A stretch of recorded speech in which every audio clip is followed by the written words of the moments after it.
La cause de la cécité spirituelle est clairement expliquée dans les Écritures. Le Dieu de ce siècle a aveuglé l'intelligence des incrédules pour les empêcher de voir briller la splendeur de l'évangile de la gloire de Christ, qui est l'image de Dieu. 2 Corinthiens 4:4. Or, le Dieu de ce siècle a aveuglé l'intelligence des incrédules pour les empêcher de voir briller la splendeur de l'évangile de la gloire de Christ, qui est l'image de Dieu.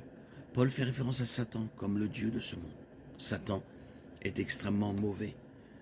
Jean 8:44. Vous avez pour père le diable et votre volonté est d'accomplir les désirs de votre père.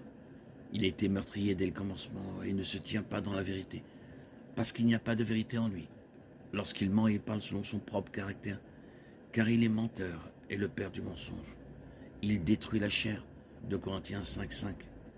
Tu livreras cet homme à Satan pour la destruction de la chair, afin que l'esprit soit sauvé au jour du Seigneur.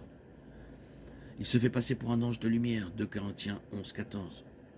Et cela n'est pas étonnant, car Satan lui-même se déguise en ange de lumière. Il est la cause de toutes les tentations. Luc 4:2, Hébreux 4:15. Car nous n'avons pas un souverain sacrificateur qui ne puisse compatir à nos faiblesses. Au contraire, il a été tenté comme nous en toutes choses sans commettre de péché. Luc 4:2. Il fut tenté par le diable pendant 40 jours. Il ne mangea rien pendant ces jours-là et quand ils furent finis, il eut faim. 1 Corinthiens 7:5. Ne vous priez pas les uns des autres, sinon d'un commun accord pour un temps limité afin de vous adonner à la prière, puis réunissez-vous de nouveau, de peur que Satan ne vous tente par votre indiscipline. Il est la cause de toutes les tentations. Il se complaît à comploter et à piéger les incroyants. Hébreux 4:15. 1 Corinthiens 7:5. 2 Corinthiens 2:11.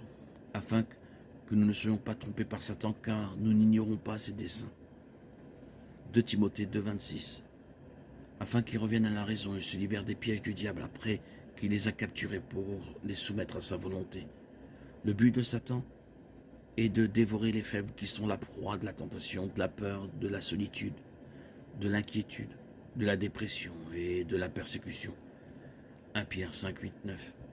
Soyez sobres et veillez, votre adversaire le diable rôde comme un lion rugissant, cherchant qui dévorer. Résistez-lui avec une foi ferme, sachant que les mêmes souffrances sont imposées à vos frères dans le monde entier.